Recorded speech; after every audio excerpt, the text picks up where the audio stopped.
ರಕ್ಷಿತಾ ಅವರನ್ನ ಕಾವ್ಯ ಅವರು big Boss ಮನೆಯಲ್ಲಿ ಟಾರ್ಗೆಟ್ ಮಾಡ್ತಾ ಇದ್ದಾರೆ. ಸುಖ ಸುಮ್ಮನೆ ಸ್ಪಂದನ ಹಾಗೂ ಕಾವ್ಯ ಇಲ್ಲ ಸಲ್ಲದ ಆರೋಪಗಳನ್ನ ರಕ್ಷಿತಾ ಮೇಲೆ ಮಾಡಿ ಆಕೆಯನ್ನ ನಾಮಿನೇಟ್ ಮಾಡ್ತಾರೆ ಅನ್ನೋ ಆರೋಪ ರಕ್ಷಿತಾ ಅವರ ಅಭಿಮಾನಿಗಳು ನಿರಂತರವಾಗಿ ಮಾಡ್ತಾ ಬಂದಿದ್ದಾರೆ. ಅದೇ ರೀತಿಯಾದಂತಹ ಒಂದಷ್ಟು ಬೆಳವಣಿಗೆಗಳು ಬಿಗ್ ಬಾಸ್ ಮನೆಯಲ್ಲಿ ನಡೀತಾ ಕೂಡ ಇದೆ. ಬಿಗ್ ಬಾಸ್ ಮನೆಯಲ್ಲಿ ರಕ್ಷಿತಾ ಶೆಟ್ಟಿ ಬಹುತೇಕರ ಫೇವ್ರೆಟ್ ಸ್ಪರ್ಧಿ. ಬಿಗ್ ಬಾಸ್ ಕನ್ನಡ ಸೀಸನ್ 12ರ ನಿಮ್ಮ ಫೇವ್ರೆಟ್ ಸ್ಪರ್ಧಿ ಯಾರು ಅಂತ ಕೇಳಿದ್ರೆ ಬಹುತೇಕರು ಹೇಳೋದು ರಕ್ಷಿತಾ ಅವರ ಹೆಸರು. ಅಷ್ಟರ ಮಟ್ಟಿಗೆ ರಕ್ಷಿತಾ ಅವರು ಜನಗಳ ಪ್ರೀತಿಯನ್ನ ಸಂಪಾದಿಸಿದ್ದಾರೆ. ಅದಕ್ಕೆ ಪ್ರಮುಖ ಕಾರಣ ಅವರ ವ್ಯಕ್ತಿತ್ವ. ಬಿಗ್ ಬಾಸ್ ಮನೆಯಲ್ಲಿ ಎಲ್ಲ ವಿಚಾರಗಳಲ್ಲೂ ಕೂಡ ರಕ್ಷಿತಾ ಶೆಟ್ಟಿ ಮುಂದಿದ್ದಾರೆ. ಅವರ ಮೇಲೆ ಒಂದಷ್ಟು ಆರೋಪಗಳನ್ನ ಉಳಿದ ಸ್ಪರ್ಧಿಗಳು ಮಾಡ್ತಾರೆ. ಆಕೆ ನಾಮಿನೇಷನ್ ಸಂದರ್ಭದಲ್ಲಿ ಸರಿಯಾಗಿ ಕಾರಣವನ್ನ ಕೊಡೋದಿಲ್ಲ, ಆಕೆಯ ತಪ್ಪನ್ನ ಹೇಳಿದ್ರೆ ಆಕೆ ಅದನ್ನ ಒಪ್ಪಿಕೊಳ್ಳೋದಿಲ್ಲ. ಈ ರೀತಿ ಒಂದಷ್ಟು ಆರೋಪಗಳನ್ನ ಮಾಡಿದ್ರೂ ಕೂಡ ವೀಕ್ಷಕರಿಗೆ ಮಾತ್ರ ರಕ್ಷಿತಾ ಶೆಟ್ಟಿ ತುಂಬಾನೇ ಇಷ್ಟ. ಸದ್ಯಕ್ಕೆ ಬಿಗ್ ಬಾಸ್ ಮನೆಯಲ್ಲಿ ಫ್ಯಾಮಿಲಿ ರೌಂಡ್ ಆಗ್ತಾ ಇದೆ.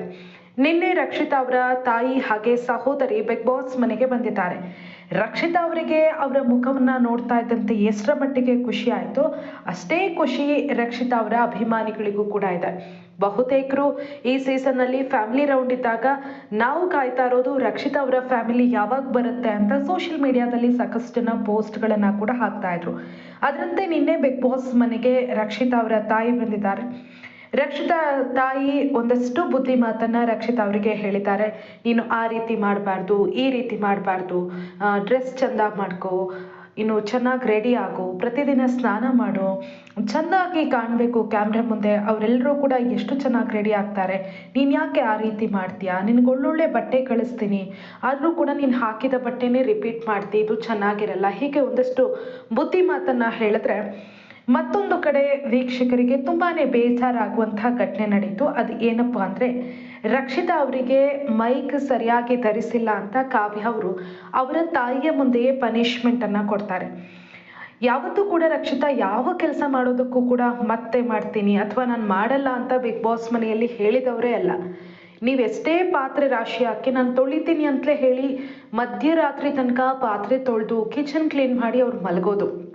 ಇನ್ನು ಯಾರು ಎಷ್ಟೇ ಸಲ ಅದು ತಂದ್ಕೊಡು ರಕ್ಷಿತಾ, ಇದು ತಂದ್ಕೊಡು ರಕ್ಷಿತಾ ಅಂತ ಹೇಳಿದ್ರೆ ರಕ್ಷಿತಾ ಯಾವತ್ತೂ ಕೂಡ ಇಲ್ಲ ಅಂತ ಹೇಳಿಲ್ಲ. ಬಿಗ್ ಬಾಸ್ ಮನೆಯಲ್ಲಿ ಎಲ್ಲ ಸ್ಪರ್ಧಿಗಳಿಗೆ ಊಟ ಆದ್ಮೇಲೆ ಆಮೇಲೆ ರಕ್ಷಿತಾ ಊಟ ಮಾಡ್ತಾರೆ. ತಾನು ಅಡುಗೆ ಮಾಡಿ ಮಾಡಿ ಮಾಡಿ ಎಲ್ರಿಗೂ ಹಾಕಿ ಹಾಕಿ ಕೊನೆಗೆ ಆಕೆ ಊಟ ಮಾಡೋದು. ಎಷ್ಟೋ ಸಲ ಚೈತ್ರ ಕುಂದಾಪುರ ಇರ್ಬೋದು, ಸೂರಜ್ ಇರ್ಬೋದು, ಫಸ್ಟ್ ನೀನು ಊಟ ಮಾಡು, ಯಾವತ್ತೂ ಕೂಡ ನೀನು ಊಟ ಮಾಡಲ್ಲ, ಬರೀ ಬೇರೆಯವರಿಗೇ ಕೊಡ್ತಾ ಇರ್ತೀಯ ಅಂತ ಹೇಳಿದ್ದುಂಟು. ಇಷ್ಟೆಲ್ಲ ಇದ್ರೂ ಕೂಡ ರಕ್ಷಿತಾ ಯಾವತ್ತೂ ಕೂಡ ಯಾವುದೇ ಕೆಲಸವನ್ನ ನೆಕ್ಸ್ಟ್ ನಾನು ಮಾಡ್ತೀನಿ ಅಂತ ರಿಕ್ವೆಸ್ಟ್ ಮಾಡ್ಕೊಂಡಿದ್ದಲ್ಲ. ಆದರೆ ತಾಯಿ ಬಂದಂತಹ ಸಂದರ್ಭದಲ್ಲಿ ಅವರೊಂದು ರಿಕ್ವೆಸ್ಟ್ ಮಾಡ್ಕೊಳ್ತಾರೆ, ಕಾವ್ಯ ಅವರೇ ನಾನು ಮತ್ತೆ ಮಾಡ್ಲಾ, ಫ್ರಾಕ್ ಓಟ ಏನು ಪನಿಷ್ಮೆಂಟ್ ಇರುತ್ತೆ ಅದನ್ನ ಮತ್ತೆ ಮಾಡ್ಲಾ, ಈಗ ಅಮ್ಮ ಬಂದಿದ್ದಾರೆ ನನ್ಗೆ ಅವ್ರ ಜೊತೆ ಸ್ವಲ್ಪ ಮಾತಾಡಬೇಕು ಅಂತ ಹೇಳಿದ್ರು ಕೂಡ ಕಾವ್ಯ ಒಪ್ಪೋದೇ ಇಲ್ಲ.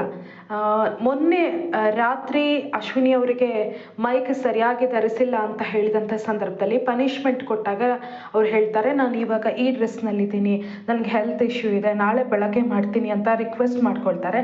ಆ ಸಂದರ್ಭದಲ್ಲಿ ಎಲ್ಲರೂ ಕೂಡ ಓಕೆ ಅಂದಿದ್ರಿಂದ ನೆಕ್ಸ್ಟ್ ದಿನ ಅವ್ರು ಅದನ್ನು ಕಂಟಿನ್ಯೂ ಮಾಡ್ತಾರೆ.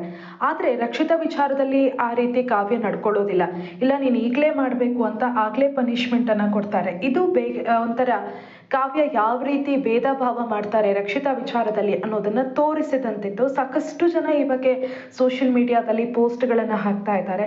ಕಾವ್ಯ ಈ ರೀತಿ ಮಾಡಬಾರ್ದಿತ್ತು, ರಕ್ಷಿತಾ ಯಾವತ್ತೂ ಕೂಡ ಆ ರೀತಿ ಮಾಡಲ್ಲ, ಯಾವುದೇ ಕೆಲಸ ಇದ್ರೂ ಕೂಡ ಪಟ್ಟಂತ ಮಾಡ್ತಾರೆ, ಅಮ್ಮ ಬಂದಿದ್ದಾರೆ ಹಾಗಾಗಿ ಈಗ ಬೇಡ, ಮತ್ತೆ ಬೇಕಿದ್ರೆ ನಾನೊಂದು ಎಕ್ಸ್ಟ್ರಾ ಕೂಡ ಮಾಡ್ತೀನಿ ಅಂತ ರಿಕ್ವೆಸ್ಟ್ ಮಾಡಿದ್ರು ಕೂಡ ಕಾವ್ಯ ಅದಕ್ಕೆ ಒಪ್ಪೋದಿಲ್ಲ.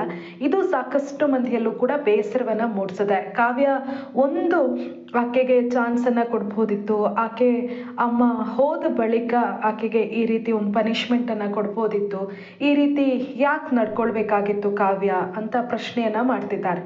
ಕಾವ್ಯ ನೋಡೋದಕ್ಕೆ ರಕ್ಷಿತಾ ಜೊತೆ ಚೆನ್ನಾಗಿರೋ ರೀತಿ ಮಾತಾಡ್ತಾರೆ, ಆದರೆ ಹಿಂದಿನಿಂದ ಯಾವ ರೀತಿ ಹಿಂದೆ ಆಕೆ ವಿರುದ್ಧ ಒಂದಷ್ಟು ಆರೋಪವನ್ನ ಮಾಡ್ತಾ ಇದ್ರು ಅದೇ ರೀತಿ ಆರೋಪವನ್ನ ಮಾಡ್ತಾ ಇದ್ರು. ನಿನ್ನೆ ರಕ್ಷಿತಾ ಅಮ್ಮ ಬಂದಂತಹ ಸಂದರ್ಭದಲ್ಲೂ ಕೂಡ ಕಾವ್ಯ ಹಾಗೆ ಸ್ಪಂದನ ಸಪರೇಟ್ ಆಗಿ ಕುತ್ಕೊಂಡು ಅವರದ್ದೇ ಏನೇನೋ ಮಾತಾಡ್ತಾ ಇದ್ರು. ಅವರಲ್ಲಿ ಒಂದು ಇನ್ವಾಲ್ವ್ಮೆಂಟ್ ಗಮನಿಸಲಿಲ್ಲ ನಾವು ಅನ್ನೋ ಅಭಿಪ್ರಾಯಗಳನ್ನು ಕೂಡ ವೀಕ್ಷಕರು ವ್ಯಕ್ತಪಡಿಸ್ತಾ ಇದ್ದಾರೆ.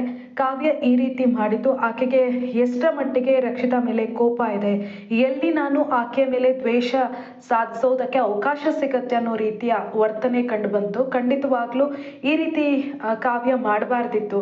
ಎಲ್ರಿಗೂ ಕೂಡ ಅವರ ಮನೆಯವರು ಬಂದಾಗ ಅವ್ರ ಜೊತೆ ಖುಷಿಯಾಗಿ ಸಮಯವನ್ನು ಕಳಿಬೇಕು ಅನ್ನೋ ಆಸೆ ಇರುತ್ತೆ. ಈ ರೀತಿ ಮಾಡಿದಾಗ ಅವರಿಗೂ ಕೂಡ ಬೇಜಾರಾಗತ್ತೆ. ಅಮ್ಮನ ಮುಂದೆನೇ ಮಗಳು ಪನಿಷ್ಮೆಂಟನ್ನು ಸ್ವೀಕರಿಸ್ತಾ ಇರುವಂಥ ಸಂದರ್ಭದಲ್ಲಿ ಆ ಅಮ್ಮನಿಗೆ ಎಷ್ಟರ ಮಟ್ಟಿಗೆ ಬೇಜಾರಾಗತ್ತೆ. ಇದೆಲ್ಲವನ್ನ ಕೂಡ ಕಾವ್ಯ ಅರ್ಥಕೊಳ್ಬೇಕಾಗಿತ್ತು. ಈ ರೀತಿ ಕಾವ್ಯ ಮಾಡುವಂಥ ಅವಶ್ಯಕತೆ ಇರಲಿಲ್ಲ ಅನ್ನೋ ಅಭಿಪ್ರಾಯಗಳು ವ್ಯಕ್ತಪಡಿಸ್ತಾ ಇದ್ದಾರೆ ಸಾಕಷ್ಟು ಜನ. ನಿನ್ನೆಯ ಆ ಒಂದು ಇನ್ಸಿಡೆಂಟ್ ಒಂದಷ್ಟು ವೀಕ್ಷಕರಿಗೆ ಬೇಸರವನ್ನು ಕೂಡ ತರಿಸಿತ್ತು. ಹಾಗೆ ಒಂದಷ್ಟು ಜನ ರಕ್ಷಿತಾ ಅವರಿಗೂ ಕೂಡ ಅದೇ ರೀತಿ ಬೇಜಾರಾಗಿರುತ್ತೆ ಅನ್ನೋ ಅಭಿಪ್ರಾಯಗಳನ್ನು ವ್ಯಕ್ತಪಡಿಸ್ತಾ ಇದ್ದಾರೆ. ಸೊ ವೀಕ್ಷಕರೇ, ನಿಮ್ಗೇನು ಅನಿಸ್ತು? ಕಾವ್ಯ ಅವರು ಆ ರೀತಿ ಮಾಡಿದ್ದು ಸರಿಯಾ?